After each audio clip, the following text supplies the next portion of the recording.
Assalamualaikum warahmatullahi wabarakatuh.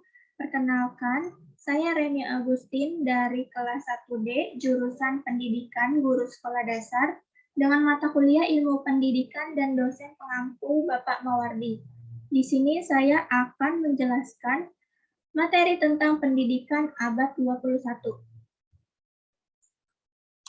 Pendidikan abad 21 merupakan pembelajaran yang mengintegrasikan kemampuan literasi, kecakapan pengetahuan, keterampilan dan sikap, serta penguasaan terhadap teknologi. Materi pertama yang akan kita bahas yaitu globalisasi dan pendidikan. Globalisasi berawal dari niat negara-negara industri maju untuk menghasilkan produk-produk memiliki nilai tambah tinggi dengan muatan ilmu dan teknologi mutakhir.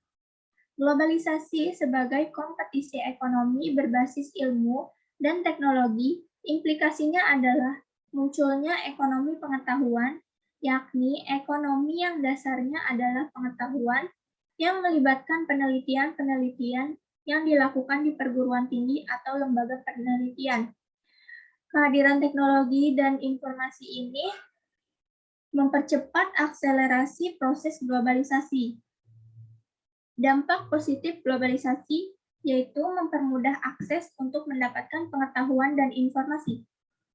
Kemajuan ilmu pengetahuan dan teknologi yang jauh lebih modern dapat mempermudah masyarakat untuk menambah wawasan serta memudahkan masyarakat dalam melakukan berbagai aktivitas. Dampak negatif globalisasi yaitu semakin meluasnya perilaku kehidupan manusia modern yang terlepas sama sekali dari kendali nilai-nilai agama. Selanjutnya yaitu ciri-ciri masyarakat pada era globalisasi. Menurut Tilaar, ciri abad ini didukung oleh kemajuan teknologi, khususnya ilmu komunikasi yang telah melahirkan suatu bentuk dunia baru, yaitu tanpa batas atau borderless. Nah, yang berarti ilmu komunikasi ini itu akan sangat mudah, cepat, dan intensif, sehingga akan sirnanya batas-batas ruang yang ada. Sehingga dunia yang baru itu akan lahir dengan kemajuan ilmu pengetahuan dan teknologi yang dapat menyatukan antar manusia. Selanjutnya, ciri lain masyarakat global abad ke-21 ini adalah lahirnya suatu masyarakat mega kompetisi. Sehingga gelombang globalisasi itu akan melahirkan adanya perubahan pada aspek-aspek di kehidupan manusia. Era globalisasi dan dampaknya. Era globalisasi melahirkan budaya global yang dapat menjadi ancaman terhadap budaya lokal atau budaya bangsa. Lunturnya identitas bangsa berarti lunturnya kesadaran kita terhadap wawasan Nusantara. Berkurangnya kesadaran wawasan Nusantara sebagai salah satu tali pengikat kita sebagai bangsa, berarti lenyapnya bangsa kita sebagai satu bangsa yang sebenarnya merupakan anggota dari masyarakat global. Adanya globalisasi menimbulkan berbagai jenis masalah terhadap eksistensi kebudayaan daerah atau kebudayaan lokal. Salah satunya adalah terjadinya penurunan rasa cinta terhadap kebudayaan yang merupakan jati diri suatu bangsa, erosi nilai-nilai budaya, terjadinya akulturasi budaya yang selanjutnya berkembang menjadi massa. Hilangnya kepercayaan diri, gaya hidup yang kebarat-baratan, dan hilangnya sifat kekeluargaan dan gotong royong. Hal tersebut terjadi karena tergerus oleh perkembangan teknologi dan informasi yang canggih. Seperti disampaikan oleh Tilaar, karakteristik manusia yang berkualitas dan survival di abad 21 mempunyai 3 jenis kemampuan, yaitu kemampuan untuk menganalisis, kemampuan untuk inovasi, dan kemampuan untuk memimpin. Ketiga kemampuan ini hanya dapat dihasilkan oleh pendidikan yang berkualitas tinggi. Dampak negatif globalisasi bagi kehidupan pribadi, masyarakat, dan kehidupan suatu bangsa yang pada taraf tuntutan dapat menjadi ancaman.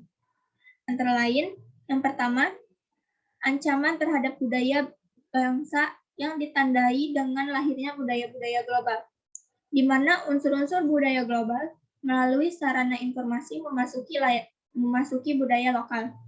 Yang kedua, lunturnya identitas bangsa. Pengaruh budaya global terhadap budaya lokal berdampak pula lunturnya identitas suatu bangsa. Karena kenyataannya saat ini itu banyak sekali budaya barat yang hype di Indonesia. Tetapi sebaliknya, jarang sekali orang-orang yang mau melestarikan budaya asli dari Indonesia itu sendiri.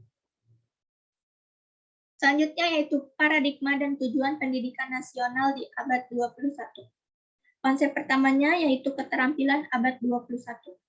Keterampilan abad 21 itu adalah life and career skill, learning and innovation skill, information media and technology skill. Ketiga keterampilan tersebut dirangkum dalam sebuah skema yang disebut dengan Pelangi Keterampilan Pengetahuan Abad 21. Di dalam Pelangi Keterampilan Abad 21 ini menjelaskan tentang dasar-dasar apa yang diperlukan dalam meningkatkan keterampilan di abad 21. Yang pertama yaitu life and career skill.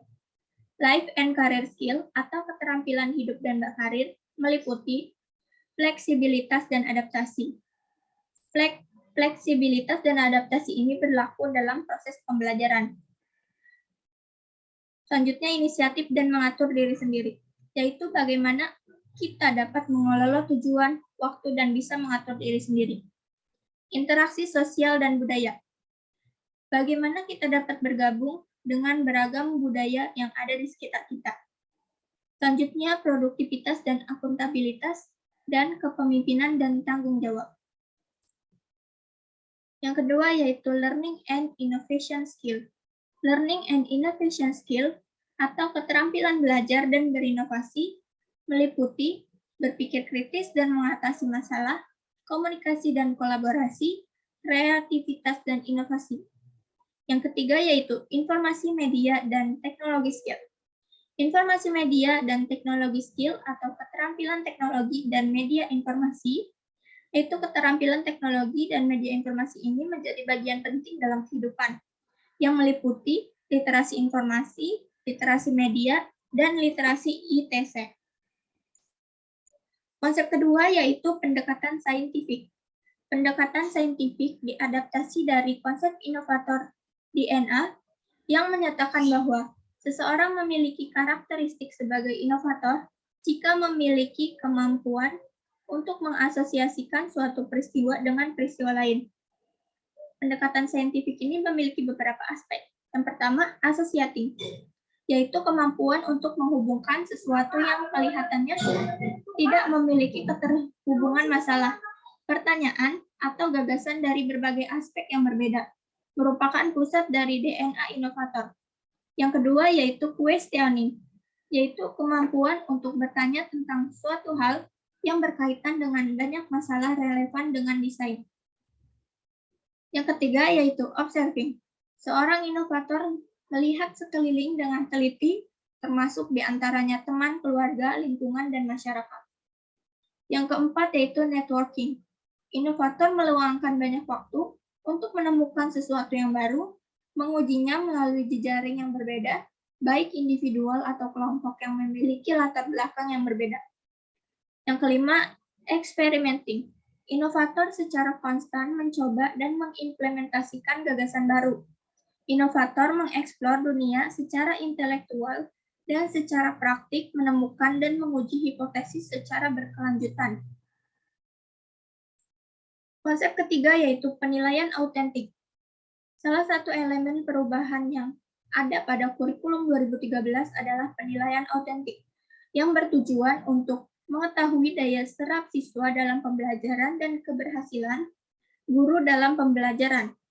Penilaian autentik digunakan pada pembelajaran dengan pendekatan saintifik memiliki karakteristik berikut ini. Pertama, penilaian berbasis komputer. Kedua, pergeseran dari penilaian melalui tes atau mengukur kompetensi pengetahuan berdasarkan hasil saja, menuju penilaian autentik atau mengukur kompetensi sikap, keterampilan, dan pengetahuan berdasarkan proses dan hasil. Yang ketiga, memperkuat PAP, penilaian acuan patokan, yaitu pencapaian hasil belajar didasarkan pada posisi skor yang diperolehnya terhadap skor maksimal. Yang keempat, penilaian tidak hanya ada pada level kompetisi dasar, tapi juga kompetensi inti dan standar kompetensi lulusan. Yang kelima, mendorong pemanfaatan portofolio yang dibuat siswa sebagai instrumen utama penilaian. Penilaian autentik adalah pengukuran yang bermakna secara signifikan atas hasil belajar peserta didik untuk ranah sikap, keterampilan, dan pengetahuan. Penilaian autentik terdiri dari berbagai teknik penilaian. Pertama, pengukuran langsung keterampilan peserta didik yang berhubungan dengan hasil jangka panjang pendidikan, seperti kesuksesan di tempat kerja. Kedua, penilaian atas tugas-tugas yang memerlukan keterlibatan yang luas dan kinerja yang kompleks. Ketiga, yaitu analisis proses. Selanjutnya, 4 pilar pendidikan menurut UNESCO. Menurut UNESCO, 4 pilar pendidikan yang pertama yaitu learning to know, belajar untuk tahu. Dalam pilar ini, belajar dimaknai sebagai upaya hanya sebatas untuk mengetahui. Belajar ini termasuk dalam kategori belajar pada tingkat yang rendah, yakni belajar yang lebih menekankan pada ranah kognitif. Dengan learning to know, banyak informasi atau fenomena yang terjadi di dalam kehidupan masyarakat bisa dijadikan untuk mengembangkan pengetahuan dan potensi peserta didik. Pilar yang kedua yaitu learning to do, atau belajar untuk melakukan.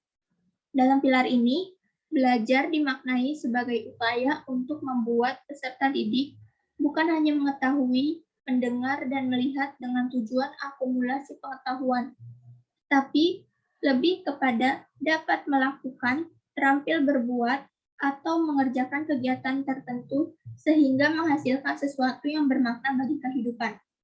Jadi, setelah kita mengetahui hal-hal tertentu diharapkan bisa diterapkan. Kita perlu mengetahui dulu, setelah itu kita memahami, dan baru kita bisa mengaplikasikannya. Pilar ketiga yaitu learning to be, belajar untuk menjadi diri sendiri atau mengembangkan diri. Learning to be atau belajar menjadi diri sendiri diartikan sebagai proses pemahaman terhadap kebutuhan dan jati diri. Pendidikan melalui proses pembelajaran juga harus mengarahkan peserta didik pada penemuan jati dirinya yang utuh, sehingga mempunyai pijakan kuat dalam bertindak dan tidak mudah terbawa arus. Peserta didik di sini diharapkan dapat belajar bagaimana menjadi sosok yang diinginkan atau pribadi yang diharapkan, dan juga belajar menjadi pribadi yang kuat agar memiliki rasa percaya diri yang tinggi, agar kita mampu menjadi diri sendiri. Pilar yang keempat yaitu learning to live together, belajar untuk menjalani kehidupan bersama. Learning to live together adalah belajar untuk bekerja sama. Pilar keempat ini memaknai belajar sebagai upaya agar peserta didik dapat hidup bersama dengan sesamanya secara damai. Pilar ini juga dijadikan sebagai acuan dalam mempersiapkan peserta didik untuk bisa hidup bermasyarakat. Diharapkan peserta didik dapat mampu menghargai orang lain, menghormati orang lain, dan sekaligus yang bersangkutan mempunyai tanggung jawab terhadap dirinya sendiri dan orang lain. Sekian materi yang dapat saya sampaikan, kurang lebihnya mohon maaf. Wassalamualaikum warahmatullahi wabarakatuh.